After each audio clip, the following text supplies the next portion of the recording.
सर्वमंगलमंगल्ये शिवे सर्वार्थस्वाधिके शरण्ये त्र्यंबके गौरी नारायणि नमस्तुते।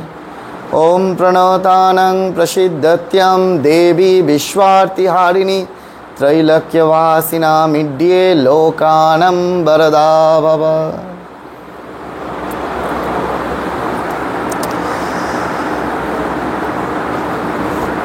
আসন্ন দুর্গা পূজা একদিন বাদেই মহালয়া, অর্থাৎ আমাদের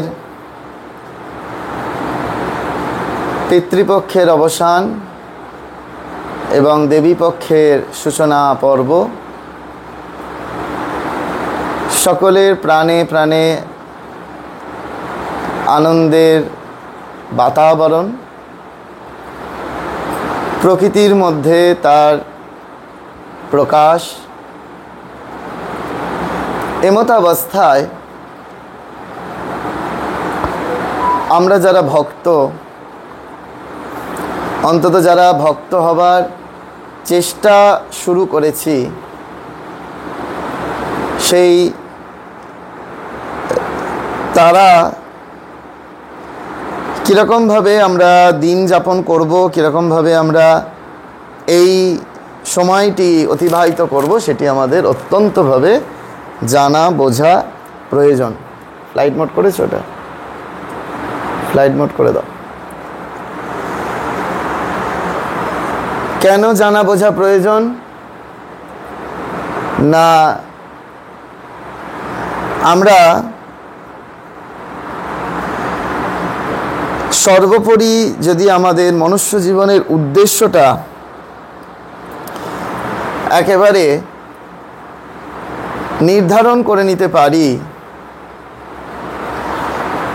যে শ্রীরামকৃষ্ণদেব বলছেন মনুষ্য জীবনের উদ্দেশ্য ভগবান লাভ। মনুষ্য জীবনের আর অন্য কোনো উদ্দেশ্য হতে পারে না। বিধেয় অনেক কিছু থাকতে পারে, কিন্তু উদ্দেশ্য যেহেতু ভগবান লাভ, সেই জন্য এই যে সময় দেবীপক্ষের সূচনা, অনেকেই প্রশ্ন করছেন যে কি করে নবরাত্রি পালন করব, নবরাত্রির দিনগুলি কি কি করণীয়। কিন্তু তার আগে বুঝতে হবে আমাদের দুর্গা নামের মাহাত্ম্য কি আছে। শ্রীরামকৃষ্ণদেব কথামৃতে বলছেন, আমি দুর্গা দুর্গা বলে মা যদি মরি, আখেরে দিনে না তারও কেমনে জানা যাবে গো শঙ্করী। দুর্গা নামের মাহাত্ম্য শরীর মন দ্বারা ব্যক্ত করা অসম্ভব। রুদ্রাজামল বলে একটি শাস্ত্র আছে আমাদের, সেই শাস্ত্রে সেখানে দুর্গা নামের মহিমা বর্ণনা করা হয়েছে।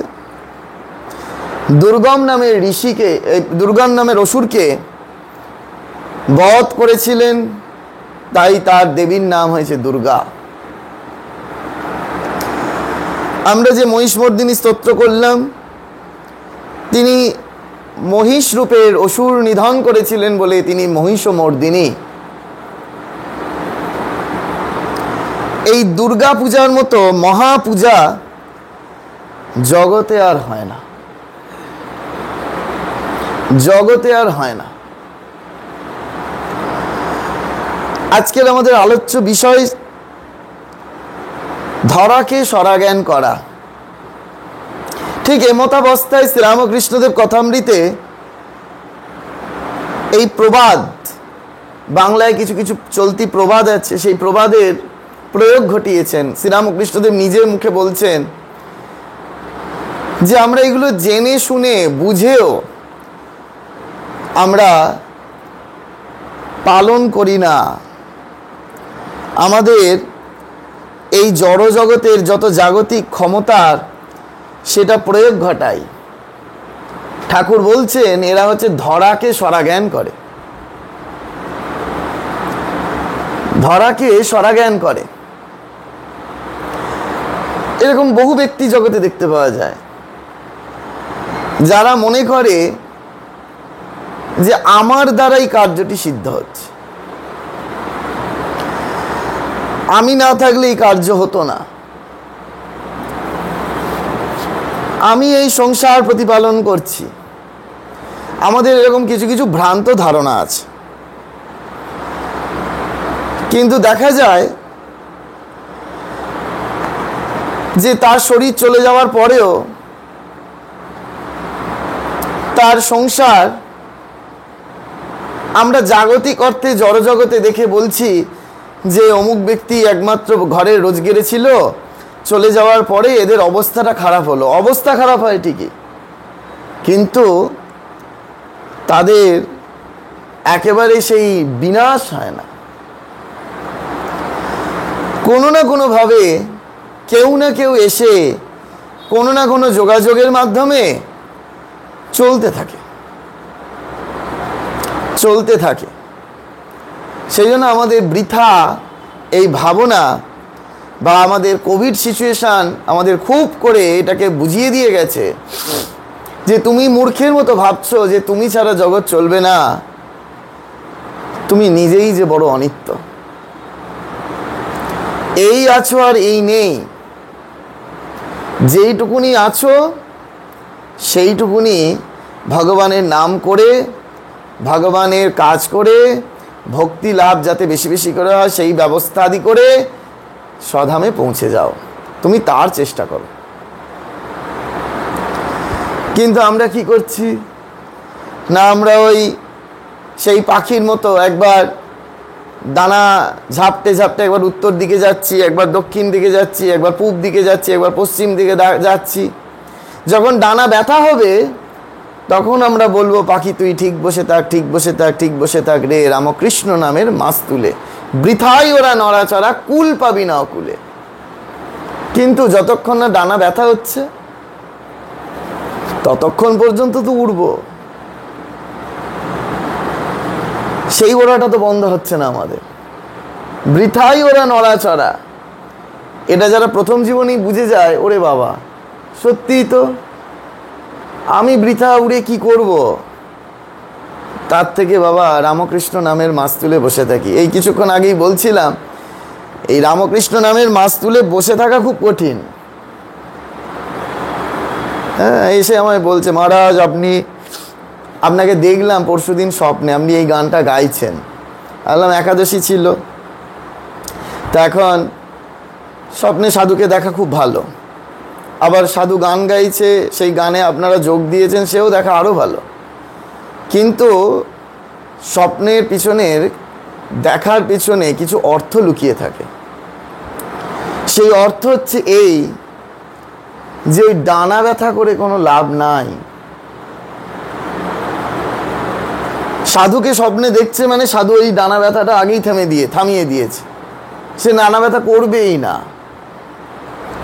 রামকৃষ্ণ নামের মাছ তুলে বসে আছে, কিন্তু 1 ঘন্টা বসে থেকে আরেকজনের সাথে গল্প করা খুব সোজা, কিন্তু 1 ঘন্টা আসনে বসে জপ করা ততোধিক কঠিন।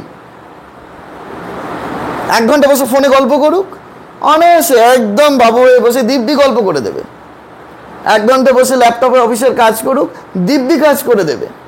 কিন্তু ওরে জীব, তুমি 1 ঘন্টা বসে আসনে জপ করো দেখি, ঠাকুরের নাম করো দেখি, তখন মনে হবে আসনে ছাড় পোকা রয়েছে, পিছনে কামড়াচ্ছে, কতক্ষণে উঠবো। করে দেখুক কেউ, তাহলেই বুঝতে পারবে কেন হচ্ছে না। কারণ এখনো আমার ওড়বার বাসনা আছে, সেই জন্য আমি ওই বসতে পাচ্ছি না, আমার সেই বসবার মানসিকতাটাই তৈরি হচ্ছে না। এই সেদিন ইয়েতে বলছিলাম না, মহামিলন মঠে, যদি আমরা 1 ঘন্টা ভগবানের নাম করি তাহলে 23 ঘন্টার 24 ঘন্টার মধ্যে 23 ঘন্টা আমাকে তার প্রিপারেশন নিতে হবে, তবে আমি ওই জপের আসনে বসে ঠিকভাবে 1 ঘন্টা জপ করতে পারবো। না হলে এইদিকে মোবাইল, ওইদিকে মোবাইল, হ্যাঁ, তারপরে নানারূপ চিন্তা, হ্যাঁ, তারপরে আরো নানারূপ ভাবনা। এই 1 ঘন্টা চোখের পাতাটা বন্ধই থাকবে না, খালি মনে হবে চোখ খুলি চোখ খুলি চোখ খুলি। সেই জন্য এই চোখের পাতা বন্ধ করে 1 ঘন্টা বসে থাকা, চোখের পাতা বন্ধ করে 6 ঘন্টা শুয়ে থাকা খুব সোজা, ঘুম এসে যাবে। কিন্তু চোখের পাতা বন্ধ করে 1 ঘন্টা আসনে বসা করে দেখো, তাহলে বুঝতে পারবে কতটা কঠিন। আসলে আমাদের ধ্যান করার অভ্যাস নাই, ভগবানের নাম করার অভ্যাস নাই, নামের রুচি নাই, কিচ্ছু নাই।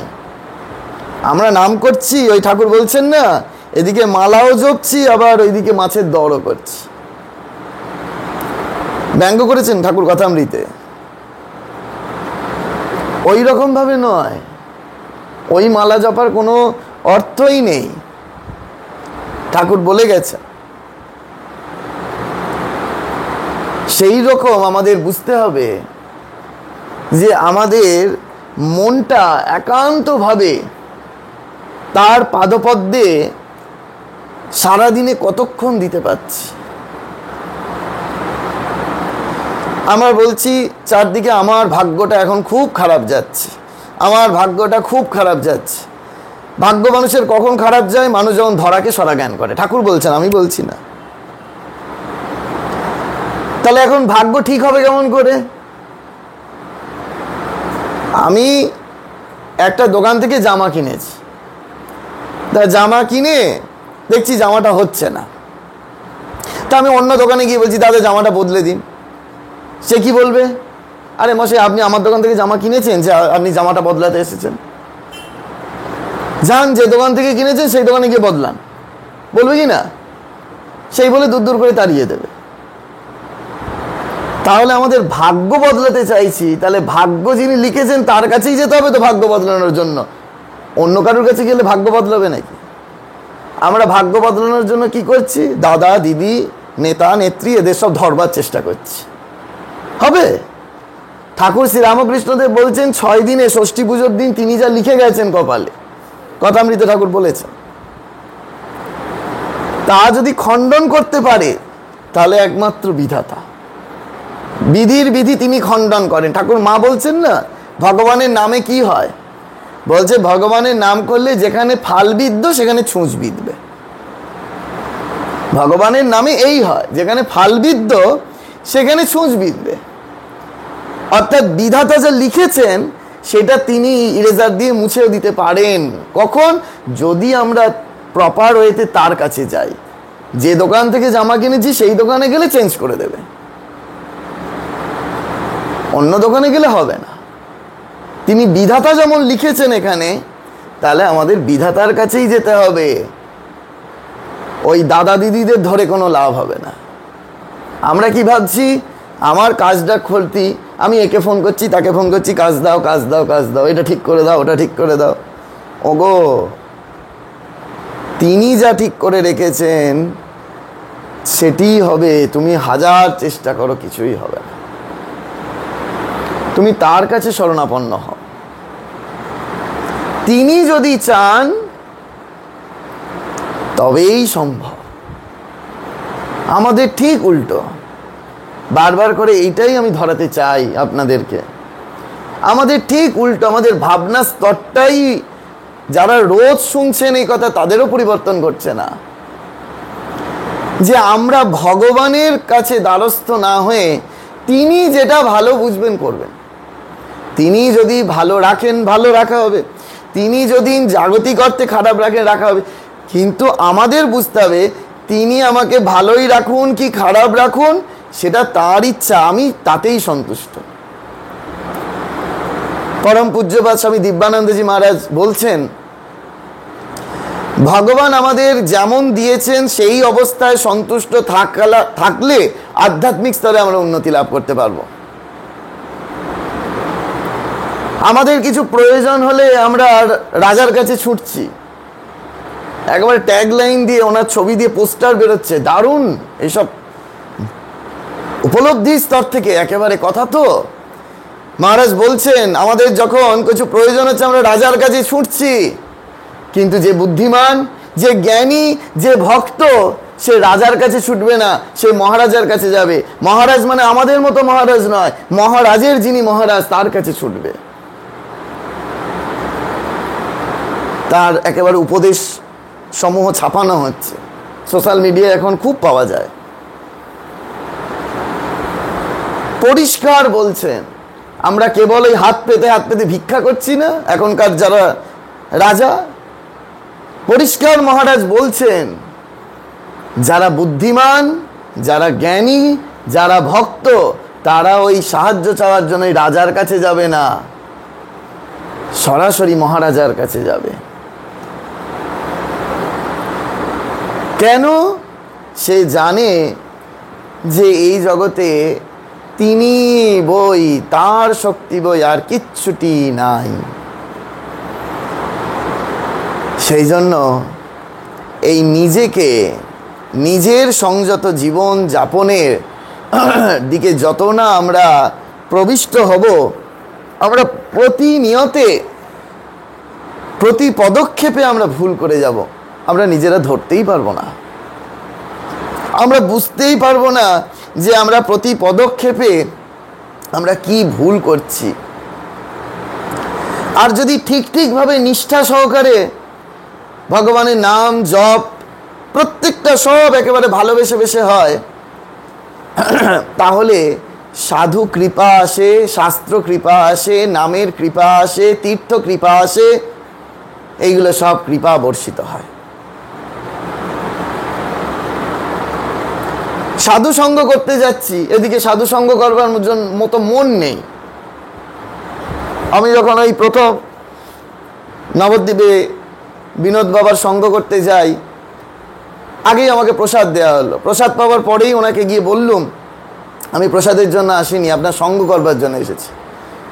উনি বললেন, সঙ্গ করতে গেলে তখন বাজে 1:30, বললেন রাত 9:30টায় আমি ফিরবো, ওই অবধি অপেক্ষা করতে হবে। আমি বললাম নিশ্চয়ই, গাড়ি নিয়ে এসেছি, অপেক্ষা করব। এই যে সাধু সঙ্গ করবার যে প্রবণতা, সেই বিনোদ বাবার সাথে ছবি কিছু বেরিয়েছিল, সেই ছবি দেখে আগামীকাল খড়দার শ্যামসুন্দর মন্দির, যেখানে স্বয়ং ভগবান শ্রীরামকৃষ্ণদেব গেছেন, সেখানের একটি বিরাট অনুষ্ঠানে এই শরীরকে তারা আমন্ত্রণ জানাচ্ছে। সাধু কৃপা। কিন্তু সাধু সঙ্গ করতে এসেছে, এদিকে মোবাইল ঘাটছে। সাধু কৃপা হবে? মা বলছেন না, কৃপা তো করি বাবা, কিন্তু কৃপা ফিরে আসে। সব সময়ের জন্য কৃপা করবার জন্য ভগবান সব ব্যবস্থা আমাদের করে দিয়েছেন, কিন্তু নেবার মতো আধার নেই। যে কন্টেনারটা যেমন হবে, কন্টেন্ট দিলে কি হবে, সেটা উপচে পড়ে যাবে। ঠাকুর বলছেন যে 100 ঘটিতে কি 300 দুধ ধরে, তাহলে 200 দুধ ওয়েস্টেজ হবে। কন্টেনারটা তো 100 দুধ ধরা, সেখানে কন্টেন্ট হচ্ছে 300, সেখানে কৃপা আসবে না, কৃপা অনুভূত হবে না। এইটি আমাদের পরিষ্কার বুঝতে হবে। যদি আমরা যে কাজে যাচ্ছি সেখানে সম্পূর্ণরূপে আমাকে মনোনিবেশ করতে হবে, যেটি শ্রীরামকৃষ্ণদেব বারবার করে চেয়েছেন। ঠাকুর এরকম বক্তৃতা দিচ্ছেন, বক্তৃতা দিতে এই কালকেই যেমন যেখানে বলছিলাম, দেখলাম দুজনে কথা বলছে, এক ধমক দিলাম একেবারে। কেন? অধিকার কে দিয়েছেন? শ্রীরামকৃষ্ণদেব। দক্ষিণেশ্বরে ঠাকুর কথা বলছেন, আর যে মূল ভদ্রলোক মানে মেন যে এসছে ঠাকুরের সঙ্গে দেখা হতে, তিনি হয়তো তার বন্ধু টন্ধুদের নিয়ে এসছে, কথামৃতে আছে দেখবেন। সে তার তো ঠাকুরের কথা ভালো লাগছে না, সে খালি ওকে খোঁচা দিচ্ছে, কখন যাবে। ঠাকুর বলছেন যে দেখো, তোমার যদি এই কথা ভালো না লাগে তাহলে নৌকায় গিয়ে বসো, এই কথা যদি ভালো না লাগে যাও রানী রাসমণির বাগান দেখে এসো, বড় পেল্লাই অট্টালিকা দেখে এসো, বলে সেই ঘর থেকে তাড়িয়ে দিচ্ছেন ঠাকুর। এখন বলবেন, এখন তো শ্রীরামকৃষ্ণদেব আমাদের তাড়াচ্ছেন না, কিন্তু এমন তাড়াচ্ছে না, যার তাড়ানো হচ্ছে সে বুঝতে পারছে, ফল সবাইকে ভুগতে হবে। ঠাকুরের কথা শুনতে এসছো, অথচ বিরূপ মনোভাব, বিরূপ চিন্তা চলবে না। কথামৃত তার প্রমাণ। হুঁশিয়ার, ঘর থেকে শ্রীরামকৃষ্ণদেব তাড়িয়ে দিয়েছেন বহুবার, কারণ তাদের মন নাই, শোনবার আগ্রহ নাই ভগবানের কথা। ভগবানের কথা কিরূপভাবে শুনতে হয় সেটি বুঝতে হয়, কতটা শ্রদ্ধার সঙ্গে, কতটা একান্ত চিত্তে। অনেকেই প্রশ্ন রাখছে, এই যে নবরাত্রি শুরু হবে সোমবার থেকে, তা আমরা কি করে পালন করব? এখন পালন করা মানেই বুঝতে পারছি যে ডায়েট চার্টটা বলে দিতে হবে আর কি, যে কি কি ডায়েট করবে সেটার জন্য জিজ্ঞেস করা আর কি, আর কিছু মূল উদ্দেশ্য আর অন্য কিচ্ছু নয়। কিন্তু ডায়েট চার্টটা আসল জিনিস নয়, যে আমরা নবরাত্রিতে কি কি খাবো। হ্যাঁ, এই আজকেই আমাদের মায়েরাও সব জিজ্ঞেস করছে, মহারাজ কি খাবো। হ্যাঁ, প্রথমেই আমাদের খাবার দিকে ধ্যান, যে কি খাবো, যেন মনে হচ্ছে খাবার জন্য ব্রত করা। ব্রত তো সেই জন্য নয়, ব্রত হচ্ছে নিজে না খেয়ে অপরকে খাওয়াবো, এর নাম ব্রত, তবে সেই ব্রত সার্থক। কিন্তু আমাদের প্রথমেই হচ্ছে ফাস্টিং করব, না অন্য কিছু খাবো, না নিরামিষ খাবো, না ফল খাবো, না কি খাবো। সবার আগে বুঝতে হয় নবরাত্রি মানে শ্রী শ্রী চণ্ডীর বর্ণিত রয়েছে দেবী কবজে, প্রথমম শৈলপুত্রীতি, দ্বিতীয়ম ব্রহ্মচারিণী, তৃতীয়ম চন্দ্রঘণ্টেতি, কুষ্মাণ্ডেতি, চতুর্থকম पंचमं स्कंदमातेति, षष्ठम कात्यायनी तथा सप्तमं कालरात्रेति, महागौरीति षष्ठमं, नवमं सिद्धिदात्री च नव दुर्गा प्रकीर्तिता। 9 दिन दुर्गा 9টি রূপের পূজা হচ্ছে। প্রথমম শৈলপুত্রীতি, মহালয়ার ঠিক পরের দিন দেবী শৈলপুত্রীর পূজা, সেই রূপের পূজা হচ্ছে। প্রথমম শৈলপুত্রীতি। দ্বিতীয়ম ব্রহ্মচারিণী, দ্বিতীয় দিন ব্রহ্মচারিণী, দেবীর আরেক রূপ ব্রহ্মচারিণী। তৃতীয়ম চন্দ্রঘণ্টেতি, তৃতীয় দিন দেবী চন্দ্রঘণ্টার পূজা হচ্ছে। তৃতীয়ম চন্দ্রঘণ্টেতি। কুষ্মাণ্ডেতি চতুর্থকম, দেবী কুষ্মাণ্ডা, তার পূজা হচ্ছে চতুর্থীর দিন। পঞ্চমম স্কন্দমাতেতি, স্কন্দমাতার পূজা হয় পঞ্চমীর দিন। ষষ্ঠম কাত্যায়নী তথা, দেবী কাত্যায়নী পূজা ষষ্ঠীর দিন। সপ্তমম কালরাত্রিতি, কালরাত্রি দেবী, তার পূজা হচ্ছে সপ্তমীর দিন। মহাগৌরীতি ষষ্ঠমম, মহাগৌরীর পূজা হয় এই অষ্টমীর তিথিতে। আর নবমম সিদ্ধিদাত্রী চা, নবমীর দিন সিদ্ধিদাত্রীর পূজা হচ্ছে। এই নবরাত্রি যদি কেউ ঠিক ঠিকভাবে পালন করতে পারে না, এর ফল একেবারে অব্যর্থ। ওই লাস্ট দিন সিদ্ধিদাত্রীর পূজা করে তিনি সিদ্ধি দান করেন। নবমম সিদ্ধিদাত্রী চ নব দুর্গা প্রকীর্তিতা, উক্তান্যেতানি নামানি ব্রহ্মণৈব মহাত্মনা। হ্যাঁ, তার সঙ্গে যারা পারবে একটু চণ্ডী পাঠ করবে। হ্যাঁ, শ্রীরামকৃষ্ণদেব কথামৃতে বলেছে না, যে চণ্ডীপাঠের পূর্ণাঙ্গ চণ্ডীপাঠ যদি কেউ করতে নাও পারে, তাহলে একাদশ, প্রথম, চতুর্থ, পঞ্চম আর একাদশ, এই 4টে অধ্যায় যদি কেউ পড়ে, ঠাকুর শ্রীরামকৃষ্ণদেব বলছেন তার পূর্ণাঙ্গ চণ্ডীপাঠের ফল হয়। কথামৃতে আছে 4টে অধ্যায়, আর তাও যদি না পারে, তাহলে প্রথম হচ্ছে, শুরুই হচ্ছে অর্গলাস্তত্র। হ্যাঁ, মহালয়াতে শুনি না, ধূম্রনেত্রবাদে দেবী ধর্ম কামার্থদায়িনী, রূপং দেহি জয়ং দেহি যশো দেহি দিশো জয়ী, মহিষাসুর নির্নাশী ভক্তানাং সুখদে নমঃ, রূপং দেহি জয়ং দেহি যশো দেহি দিশো জয়ী। এ হচ্ছে অর্গলাস্তত্র। প্রথম অর্গল মানে হচ্ছে বাঁধন, যে আমাদের যত বাঁধন রয়েছে সেই বাঁধনটা ছিন্ন হবে। তারপর হচ্ছে কিলক স্তব, কিলক মানে বাধা, যতটুকু বাধা আসবে সেই বাধাগুলো দূরীভূত হবে। তারপর হচ্ছে দেবী কবচ, কবচ মানে এই হাতে পড়ে কবচ নয়, হ্যাঁ, বাবাজিরা জ্যোতিষীরা যা দিচ্ছে সেই সব কবচ নয়, কবচ বানাচ্ছে বর্ম। আগেকার দিনে যখন যুদ্ধ করতে যেত তখন একটা বর্ম পড়ে যেত প্রোটেকশনের জন্য। তা আমায় কে প্রোটেক্ট করবে? দেবী কবচ। ভীষণ পাওয়ারফুল, ভীষণ পাওয়ারফুল। যদি কেউ এরকম দেবী কবচ রোজ পড়তে পারে অথবা মঙ্গলবার করে পড়তে পারে, আর মঙ্গলবারে চণ্ডীর প্রকাশ দেখবেন মায়েরা ঘরে আপনাদের জ্যৈষ্ঠ মাসে মঙ্গলবারে মঙ্গল চণ্ডীর ব্রত করে, 4টে মঙ্গলবার।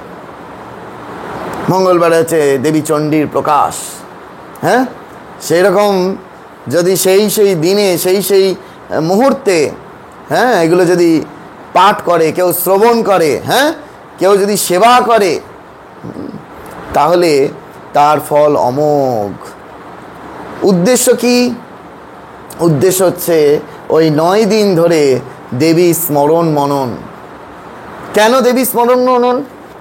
না, দেবী সেই গিরিরাজ মেনকার কন্যা দেবী পার্বতী, হ্যাঁ কত তপস্যা করে তিনি এই দেবাদিদেব মহাদেবকে পেয়েছেন। জানেন তো সেই সব কাহিনী, মাইথোলজিক্যাল স্টোরি, এগুলো জানতে হয়। দেবীর তপস্যা কি কঠিন তপস্যা।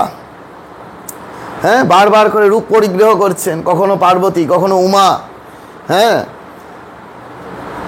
সেই পার্বতী রূপে যখন তিনি গিরিরাজ এবং মেনকার ঘরে রয়েছেন, কৈলাসপতি মহাদেবকে তিনি পতিরূপে পেতে চাইছেন, তপস্যা করছেন, দৈহিক কষ্টের তপস্যা।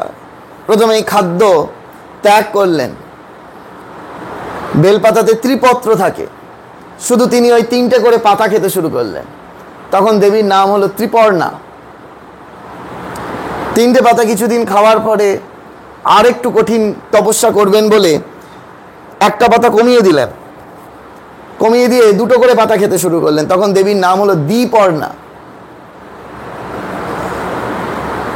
2টো পাতাও ছেড়ে দিলেন। তখন তারপরে একটা করে বিল্লপত্রের একটা পাতা শুধু ভক্ষণ করতেন সারাদিনে, আর কিচ্ছু করতেন না।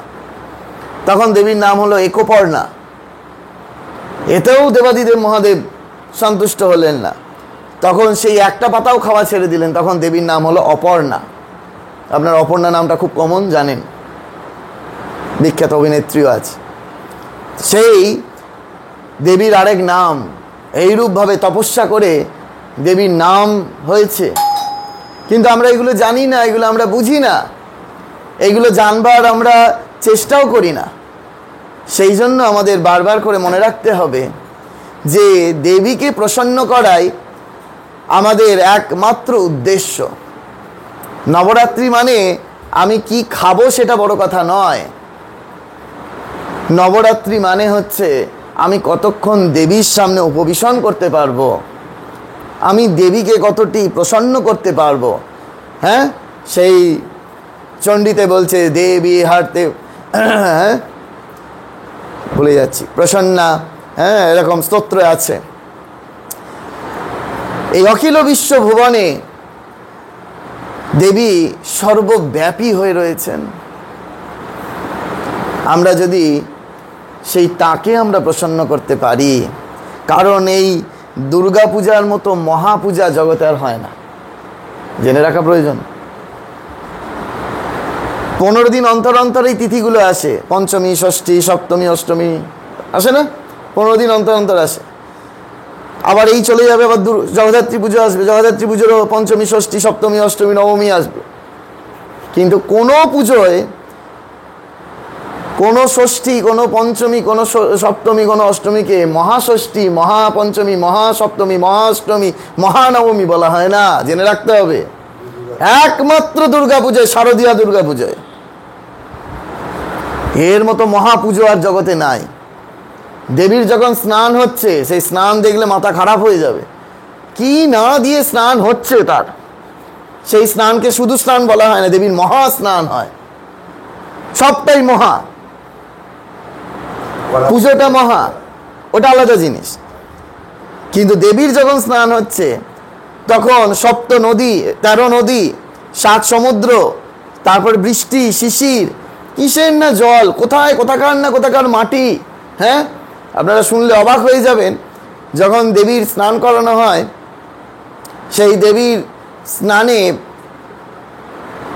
যে প্রস্টিটিউট এরিয়া, বেশ্যালয়ের মাটি পর্যন্ত লাগে। এটা জেনে রাখা প্রয়োজন। যেখানে পতিতা রমণীরা থাকে, সেই পতিতা রমণীদের চৌকাঠের যে মাটি, সেই মাটি লাগে দুর্গাপূজায় দেবী দুর্গাকে স্নান করাতে। কেন জানেন? সমস্ত পুরুষ মানুষ ওই চৌকাঠে তার সমস্ত পবিত্রতাটাকে ফেলে রেখে অপবিত্র হতে ঢোকে ভেতরে। ওই জন্য ওইখানকার মাটি মহাপবিত্র। ওই মাটি দিয়ে দেবী দুর্গাকে স্নান করানো হয়। এই জন্য এইরকম পূজা আর একটাও জগতে নাই। এই সময় তো পূজা হওয়ারই কথা নয়। স্বয়ং রামচন্দ্র জগতের কল্যাণার্থে দেবীকে জাগরিত করলেন, আমাদের কল্যাণের জন্য, আমাদের মঙ্গলের জন্য। সেই জন্য দেবী এত কষ্ট করে 4 দিন আমাদের আনন্দ বর্ধন করবার জন্য জগতে আসছেন। আমরা তাকে একটু আনন্দ দেব না? আমরা কি কেবল ওই ফেয়ার অ্যান্ড লাভলি মেখে সুন্দর করে সেজে গয়নাগাটি পরে নতুন জামা পরে ঠাকুর দেখতেই ব্যস্ত থাকবো? আবার এখন তো এমন এমন প্রতিমা হচ্ছে, সেই প্রতিমার দিকেও তাকানো যায় না। কিন্তু আমাদের বুঝতে হবে, যদি এই মহাপূজা দেখতে হয়, মহাপূজার সম্বন্ধে ধারণা করতে হয়, তাহলে এই মঠ মিশনে, হ্যাঁ, বিশেষ করে সারদা মঠে গিয়ে, যেখানে মায়েরা মায়ের আরাধনা করছে, হ্যাঁ, এখন চারিদিকে শোরগোল পড়েছে না, যে মহিলা পুরোহিত এখন জগতে প্রচুর, কলকাতার বুকে তো খুব দেখা যাচ্ছে। কিন্তু মহিলা পুরোহিত দ্বারা পুজো করা যাবে না, ইত্যাদি ইত্যাদি বহু রকম আলোচনা হচ্ছে। কিন্তু জেনে রাখতে হবে, দেবী চণ্ডীর প্রথম যে অধ্যায় অর্গলা স্তোত্র, তিনি একজন মহিলা। আর একদম শেষে দেবী সূক্ত পাঠ হচ্ছে অম্ভ্রিন কন্যা ঋষি বাক, তিনিও মহিলা। আমরা ভুলে গিয়েছি সেই সব কথা। আমাদেরকে জোরপূর্বক বলা হয়, এবং অনেকে জিজ্ঞেস করে যে আমরা কি চণ্ডী পাঠ করতে পারবো? কেন পারবে না মায়েরা? আরে মায়েরাই তো চণ্ডী শুরু করেছেন, ওখানে স্তোত্রটাই তো মায়েরা শুরু করেছে। আমরা এগুলো ভুলে গিয়েছি। তবে কিছু চণ্ডী পাঠের বিধি আছে, যেগুলো অন্য বিধি নাই। আমরা যেমন শ্রীমদ্ ভগবদ্ গীতা যখন খুশি পড়তে পারি, চণ্ডী যখন খুশি পড়তে পারি না। সূর্যোদয় থেকে সূর্যাস্ত, তার মধ্যেই চণ্ডী পাঠ সম্পূর্ণ করতে হয়। আর যারা সাধক সাধিকা, তারা যখন চণ্ডী পাঠ করেন রাত্রিকালে, আমরা যেমন নবরাত্রির সময় ত্রৈকালীন চণ্ডী পাঠ করি, রাত্রি যখন চণ্ডী পাঠ করি, তার আবার বিধি আছে। ওখানে একটি রাত্রি সুক্ত বলে চ্যাপ্টার আছে, অধ্যায় আছে, সেটি পাঠ করে পারমিশন নিতে হয়। কিন্তু হ্যাঁ, রাত্রিকালে চণ্ডী পাঠ করলে কোনো কামনাযুক্ত পাঠের সাংঘাতিক বিপরীত প্রতিক্রিয়া আসবে, খুব সাংঘাতিক। যেমন ভীষণ পাওয়ারফুল, তেমনি আবার অপোজিট রিয়াকশানও প্রচুর। হ্যাঁ, এই আমাদের বিবেকানন্দ ইউনিভার্সিটিতে বেলুর মঠের আগেই ওখানে চণ্ডী পাঠের ক্লাস হচ্ছিল। প্রথমে শুরু হয়েছিল, ওটা বিকেলবেলা শুরু হতে হতে সন্ধ্যে হয়ে যেত। সেই ক্লাসকে বন্ধ করে সকালে করা হলো। ক্লাসটাকেই বন্ধ করে কিছু বছর বন্ধ রইল, তারপরে এখন আবার সকালে হয়, চেঞ্জ করতে হলো। ওই জন্য রাত্রিকালে চণ্ডী পাঠের তার রিয়াকশন আলাদা। আর কি বলা আছে, আমরা যেমন শ্রীমদ্ ভগবদ্ গীতা বা অন্য কোনো শাস্ত্রে একটু যদি ভুলও হয়, সেটা দোষযুক্ত নয়। কিন্তু চণ্ডী পাঠে একটা আকার, ইকার, হস্যইকার, হস্যৌকার একটা যদি ভুল হয়, বর্ণতে যদি একটা ভুল হয়, তাহলে সেটা দোষযুক্ত। তার জন্য আবার চণ্ডীতে অপরাধক সমাপনা স্তোত্র আছে। আমরা নিত্য যে চণ্ডী পাঠ করি, শেষে আমাদের অপরাধক সমাপনা স্তোত্র পাঠ করতে হয়, অপরাধ ক্ষমা প্রার্থনা করতে হয়। এগুলো চণ্ডী পাঠের বিধির মধ্যে আছে। কিন্তু যিনি শুধু দেবী চণ্ডীকে স্মরণ করবে, যিনি দেবী চণ্ডীকে শুধু ভালোবাসবে, দুর্গা নামের কেমন শক্তি রুদ্রজামলে বলছেন, যদি কেউ সারা দিনে 108 বার দুর্গা নাম করে, দুর্গা দুর্গা দুর্গা দুর্গা দুর্গা এই নাম যদি 108 বার করে, তাহলে তার এই জড়জগতের যে ত্রিবিধ বাধা সেটা দূর হয়ে যাবে। কি ত্রিবিধ বাধা? আদি দৈবিক, আদি ভৌতিক, আধ্যাত্মিক, এই হচ্ছে আমাদের ত্রিবিধ বাধা। যদি কেউ দুর্গা নাম সারাদিনে 1008 বার করে, 1008 বার কেউ যদি দুর্গা নাম করে, সেখানে রুদ্রজামলে বলা হচ্ছে আমাদের যত শারীরিক, মানসিক, আর্থিক যতরূপ কষ্ট রয়েছে সমস্ত কষ্ট আমাদের দূর হয়ে যাবে, সমস্ত কষ্ট দূর হয়ে যাবে সারাদিনে যদি কেউ 1008 বার দুর্গা নাম করে। সারা মাসে যদি কেউ 1 লক্ষ দুর্গা নাম করে, রুদ্রজামল শাস্ত্র বলছে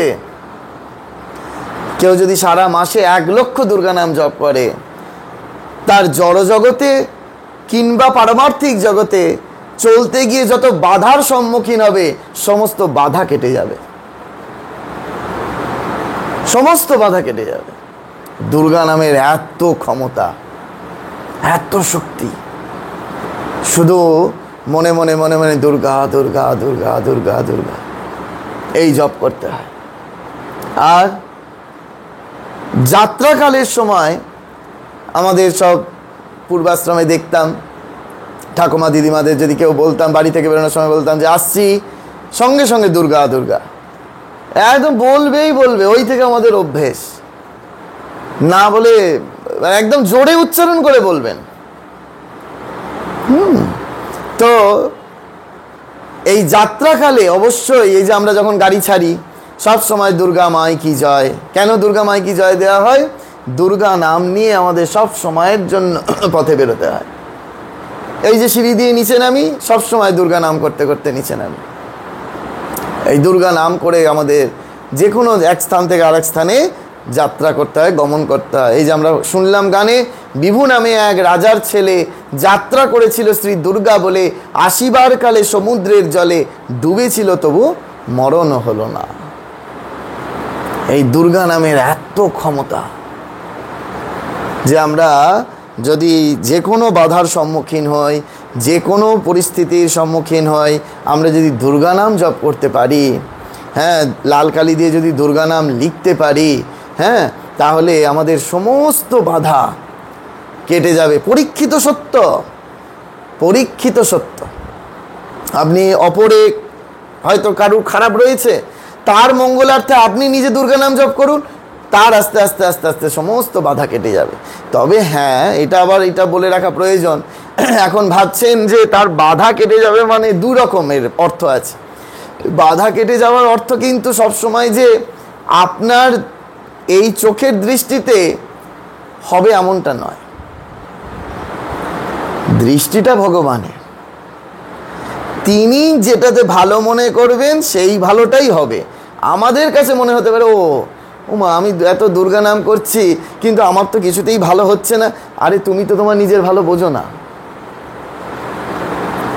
তুমি যদি তোমার নিজের ভালো বুঝতাম, আমরা যদি আমাদের নিজের ভালো বুঝতাম, তাহলে তো আমরাই ওই বেলুর মঠে পদ্ম ফুলের ওপর বসে থাকতাম, আমাদের সামনে আরতি প্রদীপ ঘোরাতো।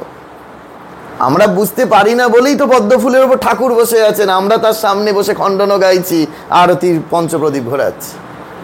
আমরা তো তার ভালো, আমরা নিজেরা নিজের ভালো বুঝতে পারি না। তিনি যেটা আমার জন্য ভালো মনে করবেন, হ্যাঁ, এই কালকেই বলছিলাম না, মোক্ষপ্রাণা মাতাজি বলছেন যে যদি শরণাগত হয়ে যাওয়া হয় তাহলে কি আর আলাদা করে কিছু চাইতে হয়? আলাদা করে আর কিচ্ছু চাইতে হয় না। রাধুনিকে গিয়ে বলে দিলাম, রাধুনি আজ একটু ভালো করে রান্না করো, খুব জোর খিদে পেয়েছে, দুপুরে অনেকটা খাবো। তাই এটা বলার পরে কি আবার রাধুনিকে গিয়ে বলবে? মাতাজি বলছেন রাধুনিকে গিয়ে বলবেন তুমি এতটা পেঁয়াজ বাটা দাও, এতটা রসুন বাটা দাও, এতটা আদা বাটা দাও। তুমি অপেক্ষা করে বসে থাকবে যে কখন ভালো রান্না করে তোমার সামনে পরিবেশন করবে। ঠিক সেরকম যখন আমরা শরণাগত হয়ে যাই তখন আর ওই আলাদা করে বলতে হয় না, হে ভগবান আমায় এটা দাও, ভগবান আমায় ওটা দাও, ভগবান আমায় সেটা দাও। তিনি জানেন যে তার কোনটায় ভালো হবে, সেইটাই তিনি করবেন।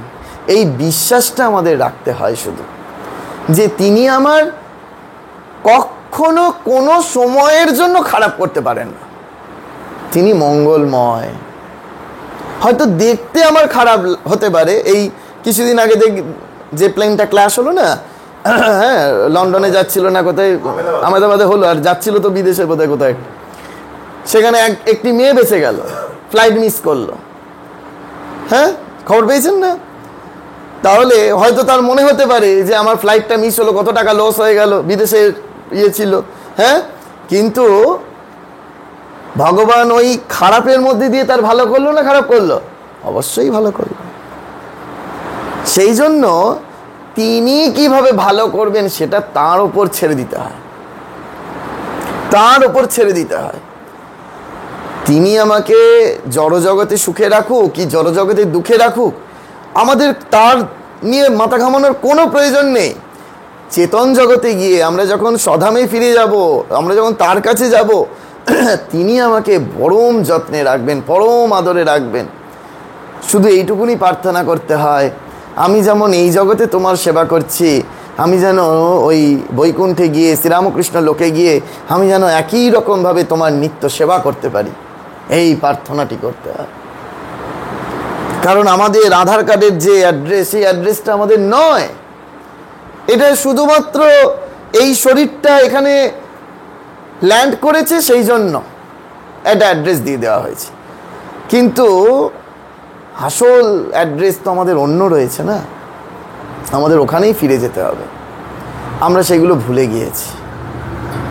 সেই জন্য আমাদের বারবার করে মনে রাখতে হবে যে আমরা যারা দেবীর শরণাপন্ন হয়েছি, শরণাগত দীনার্ত পরিত্রাণ পরায়ণে সর্বস্বার্থী হরে দেবী নারায়ণী নমস্তুতে, সেই দেবীর যারা শরণাগত, সেই শরণাগত অবস্থায় আমরা কেবলমাত্র তার কাছে সবটা ছেড়ে দিয়ে, শুধু ওই বিড়াল ছানার মতো, ঠাকুর বলছেন না দু রকমের ছানা আছে, একটা বাঁদর ছানা, একটা বিড়াল ছানা। বাঁদর ছানা কি করে? সে তার মাকে জড়িয়ে থাকে। হ্যাঁ, সে তার মাকে জড়িয়ে থাকে। এক ডাল থেকে আরেক ডালে যখন তার মা লাফায় তখন পড়ে যাওয়ার অত্যন্ত সম্ভাবনা। কিন্তু বিড়াল ছানার সেই ভয় নাই। বিড়াল ছানা কেবল শুধু মিউ মিউ করে ডাকবে, তার মা তাকে টুটি ধরে যেখানে মনে করবে নিরাপদ স্থান সেখানে নিয়ে গিয়ে রাখবে। আমাদের কাজ হচ্ছে ঠিক সেই রূপ। আমরা কেবল যদি শুধু ভগবানকে ডাকতে পারি, মাকে শুধু মা মা বলে ডাকতে পারি, মা মা বলে ডাকলে কি হয়? ঠাকুরের ডাইরেক্ট ডিসাইপল স্বামী তুরীয়ানন্দজি মহারাজ বলছেন যে মাকে মা মা মা মা বলে ডেকে যাচ্ছি, ডাকতে ডাকতে একটা ডাক যদি ডাকার মতো হয়ে যায় তাহলেই কেল্লা ফাতে, তাহলেই কেল্লা ফাতে। একটা ডাক, ডাক যদি মন ডাকার মতো, কেমন শ্যামা থাকতে পারে, কেমন কালী থাকতে পারে, হ্যাঁ, ঠাকুর বলছেন না কথামৃতে, সেই ডাকার মতো যদি একটা ডাক হয় না, তাহলে তিনি আমাদের কথা শোনেন, কথা শোনেন, কথা শোনেন। এটা আমাদের বিশ্বাস রাখতে হবে। সেই জন্য নবরাত্রি পালন করা মানে শুধু ফাস্টিং নয়। যে যেমন করে পারবেন, কেউ যদি মনে করেন যে অফিসে চাকরি করেন, পঞ্চমী ষষ্ঠী অবধি চাকরিতে যেতেই হবে, অফিসে যেতে হবে, তারা যদি মনে করেন হব্বিষান্ন নিয়ে যাবেন অফিসে টিফিনে, সেরকম হব্বিষান্ন ফুটিয়ে নিয়ে যেতে পারেন। যদি কেউ মনে করেন শুধুমাত্র আমিষ আহার বর্জন করে নিরামিষ আহার ভোজন করে মাকে স্মরণ মনন করবেন, সেইরূপ করতে পারেন। কেউ যদি মনে করেন না এগুলো কিছুই করব না, শুধু ফলাহার করে মাকে স্মরণ মনন করব, তাই করতে পারেন। কেউ যদি মনে করেন ধান্যজাত কোনো দ্রব্য নেব না, শুধুমাত্র অন্য ময়দার জিনিস বা আটার জিনিস ইত্যাদি খেয়ে মাকে স্মরণ মনন করব। উদ্দেশ্য হচ্ছে মাকে স্মরণ মনন করা, উদ্দেশ্য হচ্ছে বেশি করে জপ ধ্যান করা, উদ্দেশ্য হচ্ছে অপরের সেবা করা। হ্যাঁ, এইদিকে আমরা মায়ের খুব করে সেবা মালা পরাচ্ছি গিয়ে, আর এইদিকে মায়ের সন্তানদের দুচ্ছাই করছি। হবে না, সেখানেও হবে না। সেই রকম সেবা তৎপর হতে হবে। হ্যাঁ, ব্রত করার উদ্দেশ্যই হচ্ছে এটি যে নিজে না খেয়ে অপরকে খাওয়াতে হবে, অপরের প্রাণে আনন্দ প্রদান করতে হবে। দুর্গাপুজো মানে শুধু নিজে আনন্দ পাবো এটা নয়, দেখতে হবে আমার চারপাশে সকলে আনন্দে আছে, তো অন্তত আমি যাদেরকে অন্তত চারপাশে দেখছি। হ্যাঁ, আমি হয়তো দুর্গাপূজার সময় একটা বোনাস পেয়েছি, হ্যাঁ, যে যার কোম্পানিতে চাকরি করে আমি একটা বোনাস পেয়েছি, কিন্তু দেখা যাচ্ছে আমারই ঘরে কোনো আত্মীয়, হ্যাঁ, তারা হয়তো একটু তথাকথিত সেই রকম আর্থিক সচ্ছলতা নেই। আমি কি তাদের পাশে গিয়ে একটু দাঁড়াচ্ছি? তো তাদেরকে একটু নতুন জামা, তাদেরকে একটু পুজোর সময় ভালো খাবার, হ্যাঁ, তাদেরকে একটু নিয়ে বেরোনো, সেটা করছি তো না শুধু কেবল নিজে আনন্দ উপভোগ করছি। হ্যাঁ, আবার এইদিকে আমরা রামকৃষ্ণ মিশনে দীক্ষাও নিচ্ছি। চালাকির দ্বারা কোনো মহৎ কাজ হয় না, স্বামী বিবেকানন্দ বলে গেছে। সেই জন্য মনে রাখতে হবে পুজো মানে ওরকম শুধু নয় যে কেবলমাত্র মাকে খুশি করলাম। দেবী তখনই খুশি হবেন যখন দেবীর সন্তানেরা, তাদেরকেও আমরা চেষ্টা করব যে খুশিতে রাখার। হ্যাঁ, দেখবেন একজন মা, হ্যাঁ, তার বাচ্চাকে যদি আপনি কিছু দেন, হ্যাঁ, একটা নতুন জামা কিনে দিলেন, দেখবেন তার মা কত খুশি হবে না, বা আমার ছেলেটাকে একটা ওই বাবু একটা জামা দিয়েছে, হ্যাঁ, আপনার প্রতি তার মা খুশি হয়ে যাবে। হ্যাঁ, তাহলে জড়জগতে যদি এরূপ হয়, তাহলে আধ্যাত্ম জগতে যিনি জগন্মাতা, জগৎ প্রসবিনী, হ্যাঁ, বিশ্বপালিনী, তিনি যদি দেখেন যে তার সন্তানদের আমরা একটু সেবা দিচ্ছি, তাহলে তিনি কতটা খুশি হবেন, তিনি কতটা খুশি হবেন। যার যেমন সামর্থ্য। আমি যদি ফুচকা খাই, তাহলে দেখবো চারপাশে কোনো বাচ্চা বেলুন বিক্রি করছে কিনা, পাঁপড় ভাজা বিক্রি করছে কিনা, চল তোকেও আমি নিয়ে যাই, নিয়ে গিয়ে একটা আইসক্রিমের দোকানে গিয়ে একটা আইসক্রিম খাওয়াই, কিংবা ঝালমুড়ির দোকানে গিয়ে ঝালমুড়ি খাওয়াই, কিংবা রেস্টুরেন্টে গিয়ে একটু ভালো কিছু খাওয়াই। দেখা যাবে মা এতে অনেক অনেক অনেক বেশি প্রসন্ন হবেন। হ্যাঁ, আর নাইলে মাকে আমরা দামি দামি মালা পরালাম, মায়ের সামনে থালা ভর্তি করে একেবারে ভোগ রেঁধে দিলাম, ওতে খুশি হবেন না। শ্রীরামকৃষ্ণদেব বারবার করে বলছেন মাটির প্রতিমায় তার পূজা হয়, জীবন্ত বিগ্রহে তার পূজা হয় না। যখন হৃদয়রাম মুখোপাধ্যায় ঠাকুরকে নিমন্ত্রণ করে গেলেন, এখনো পর্যন্ত হৃদয়রামের বাড়িতে শিয়রে দুর্গাপুজো হয়, সেই হৃদয়রাম মুখোপাধ্যায় যখন ঠাকুরকে নিমন্ত্রণ করে গেলেন, মামা তোমাকে অষ্টমীর দিন আসতেই হবে। মামা বলছেন যে দেখ, আমায় তো এখন ওই যানবাজারে যেতে হয়। ঠাকুর তখন ওই ইয়েতে যেতেন, রানী রাসমণির বাড়ি দুর্গাপুজো হতো, সেখানে যেতেন। তো আমি স্থূল শরীর না গেলেও সূক্ষ্ম শরীরে যাব, তুই অষ্টমীর আরতি যখন হবে তখন দেখবার চেষ্টা করবি, দেখবি আমি সেখানে আছি। ঠাকুর গেলেন, গিয়ে দেখছেন যে সেখানে সমস্ত একেবারে যারা গ্রামের উঁচু ঘরের মানুষজন, জ্ঞাতি, আত্মীয় পরিজন, তাদেরকে নিমন্ত্রণ করে হৃদয়রাম খাওয়াচ্ছে। হৃদয়রামকে বলে এলেন ঠাকুর সেই সূক্ষ্ম শরীরে, বলছেন যে দেখ, তুই যদি পরের বার থেকে এদেরকে নিমন্ত্রণ করে খাওয়াস, তোর বাড়িতে আর কোনো দিন আসবো না, কোনো দিন আসবো না। মহাষ্টমীর দিন কাঙালি ভোজন করাবি, ঠাকুর এই প্রথম বলে এলেন। এই হচ্ছে শ্রীরামকৃষ্ণদেব শিক্ষা দিচ্ছেন যে মায়ের পুজোতে যদি আমরা দরিদ্র মানুষদের একটু ভোজনের ব্যবস্থা করতে পারি, যদি একটু খাওয়ার ব্যবস্থা করতে পারি না, তাহলে মা বিরাট খুশি হয়ে যাবেন। ঠাকুর বলে গেছে, ঠাকুর বলে গেছে আমাদের যার যেমন সামর্থ্য যদি আমরা একটু করে খাওয়াতে পারি, দেখবেন এর থেকে বড় পূজা আর কিছু হয় না। মাকে ভোগ লাগিয়ে সেই প্রসাদই খাওয়াই, কিন্তু খাওয়াই, কিছু খাওয়াতে হবে দরিদ্র মানুষকে। দরিদ্র মানুষ কেন, কত মানুষ, এই যেমন আমরা আগে নবরাত্রিতে করেছিলাম যে একেবারে বৃদ্ধ বৃদ্ধা, হ্যাঁ, 9 দিন ধরে তাদেরকে খাবার দেওয়া, অন্তত 9টা দিন তাদের তো একটু বিশ্রাম হলো, 9টা দিন তো তারা একটু রেস্ট পেল, রান্না করতে হলো না, উনুনের কাছে যেতে হলো না, কতখানি আনন্দ পেল তারা। এই ভাবনা নিয়েও যদি বৃদ্ধ বৃদ্ধাদের সেবা দেওয়া যায়, হ্যাঁ, দেখা যাচ্ছে যে আপনার ঘরের মা বাবা কেউ হয়তো রান্না করতে হচ্ছে না, আপনি একটা রান্নার লোক রেখে দিয়েছেন, কিন্তু ওই সব ঘরে তো তাদের পক্ষে সম্ভবই হয় না, ওই সব ভাবনা কল্পনা মাত্র তাদের কাছে। তো তাদের কাছে ওই রোজই উনুনের সামনে যেতে হচ্ছে, রোজই রান্না করতে হচ্ছে, রোজই নিজের রান্না নিজে করেই খেতে হচ্ছে। কেউ যদি একটু 4টে দিন কি 5টা দিন কি 9টা দিন, হ্যাঁ, তাদেরকে একটু খাবার পৌঁছে দেয়, দুপুরের খাবারটা দিয়ে দেয়, তার কতখানি আনন্দ হয় সেটা ফিল করা খুব কঠিন। কিন্তু যারা অনুভবে আনতে পারবেন না, তারা সেই ঠাকুরের যে কথা, সেই কথাটাকে অনুভব করতে পারবেন।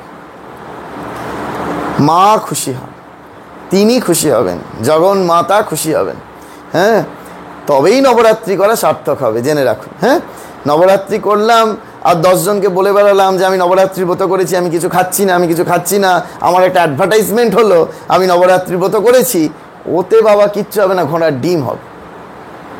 ওই ব্রতর কথা জানি না, এই একটু আগেই আমাকে একজন হোয়াটসঅ্যাপে লিখেছে, দেখলাম সন্ধ্যেবেলা, মহারাজ নবরাত্রি ব্রত নিয়ে আপনি একটু বলবেন, আপনার কথাগুলো শুনলে আমাদের খুব উদ্দীপন হয়।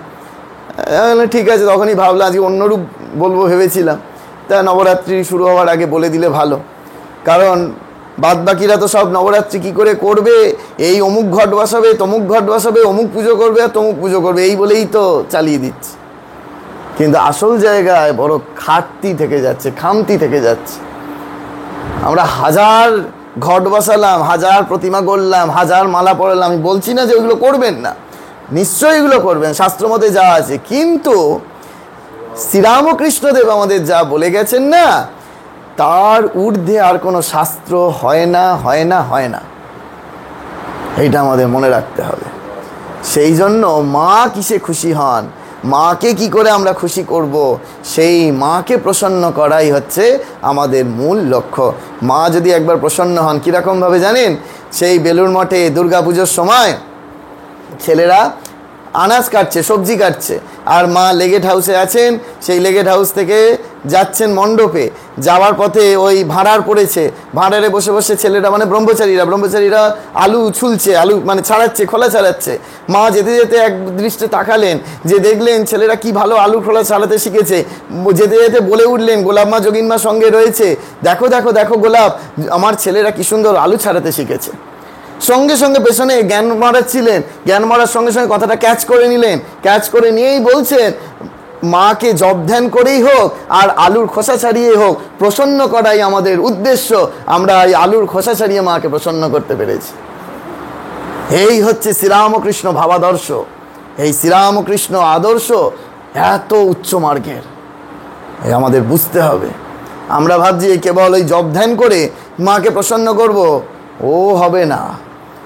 যদি আমরা ঠিক ঠিক করে আলুর খোসা ছাড়াতে পারি, আমরা যদি ঠিক ঠিক করে নর্দমা সাফ করতে পারি, আমরা যদি ঠিক ঠিক করে হয়তো প্যান্ডেলটা থেকে জল পড়ছে সেই সময় হয়তো আমরা সেইটাই নিজেরাই কোনো রকমভাবে মেরামত করে নিতে পারি, মা ওতে বেশি খুশি হবেন। কিন্তু আমাদের মনে হবে ওটা ছোট কাজ, ওটা আমার কাজ নয়, ওই লোক ডাক, আমি বেশি টাকা ডোনেশন দিয়েছি পাড়ার পুজোয়, আমি ওই কাজ করব, হয়ে গেল। কিন্তু যে ওই সবার আগে ওইটা ছুটে এসে করে দেবে, যে সবার আগে ঝাঁপিয়ে পড়ে ওটা করে দেবে, মা ওইটি তাকে দেখে তার প্রতি প্রসন্ন হয়ে যাবেন, সেই জন্য আমাদের বুঝতে হবে যে মা দুর্গা পূজা তো করছি, এরকম মহাপূজা, মহা আয়োজন আর জগতে হয় না। তাই জন্য এই সময়টা আমাদের অত্যন্ত কনসাস থাকতে হবে, সচেতন থাকতে হবে। আমরা যেন ঠিকভাবে মাকে স্মরণ মনন করে, সেবা করে, মায়ের সন্তানদের সেবা করে আমরা যেন নিজেরাও আনন্দ করব, অপরকেও আনন্দ দেব। আর কি প্রার্থনা করব, যাতে এই সময় মা হসপিটালের বেডগুলো খালি থাকে। হ্যাঁ, এরকম উচ্চ প্রার্থনা করতে হবে। দেখবেন যখন এই ভিড়ের মধ্যে দিয়ে একটা অ্যাম্বুলেন্স বাজিয়ে যায়, আমি জানি না কার কি হৃদয় কাঁদে, এই শরীরের বড় কাঁদে। কারণ যিনি অসুস্থ হলেন তিনি যে শুধু একা কষ্ট ভোগ করবেন তা নয়, তার সঙ্গে তার পরিবারের সমস্ত মানুষগুলোর পুজোটা একেবারে নিরানন্দময় হয়ে যাবে। আমরা কি মায়ের কাছে এই প্রার্থনা করতে পারি না যে মা এই কটা দিন, এই সময় দেখবেন ডাক্তার পাওয়া যায় না, নার্স পাওয়া যায় না, সব ছুটিতে চলে যায়, ভালো চিকিৎসার ব্যবস্থা থাকে না, এই সময় মা তুমি সকলকে নিরোগ রাখো। সর্বে ভবন্তু সুখিনঃ সর্বে সন্তু নিরাময়া। হ্যাঁ, এই প্রার্থনাগুলো কি জন্য হয়েছে আমাদের? শাস্ত্রকারেরা কেন এই প্রার্থনাগুলো লিখেছেন? করব না, শুধু মুখ বুজে বসে থাকবো? এই প্রার্থনাগুলোতে এই সময় করার কথা যে মা তুমি এই সময় সকলকে নিরোগ রাখো। বাকিটা তো মা কি করবেন সেটা মায়ের ইচ্ছা। মা আমার হৃদয়ের উদারতাটা তো দেখবেন, পরীক্ষা করবেন যে তোমার হৃদয়টা কতটা বিকশিত হয়েছে। সকলের জন্য কি তোমার প্রাণ কাঁদছে? সকলের কথা কি তুমি ভাবছো?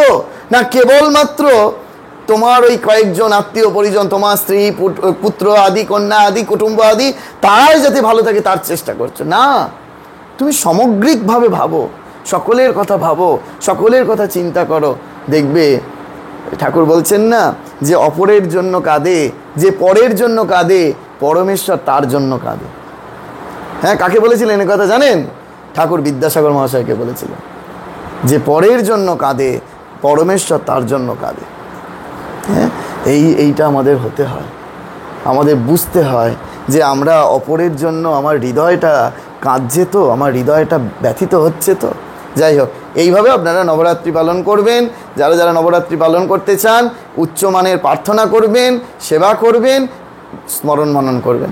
ওম শান্তি শান্তি শান্তি। হরি ওম তৎসৎ। শ্রীরামকৃষ্ণার্পণমস্তু।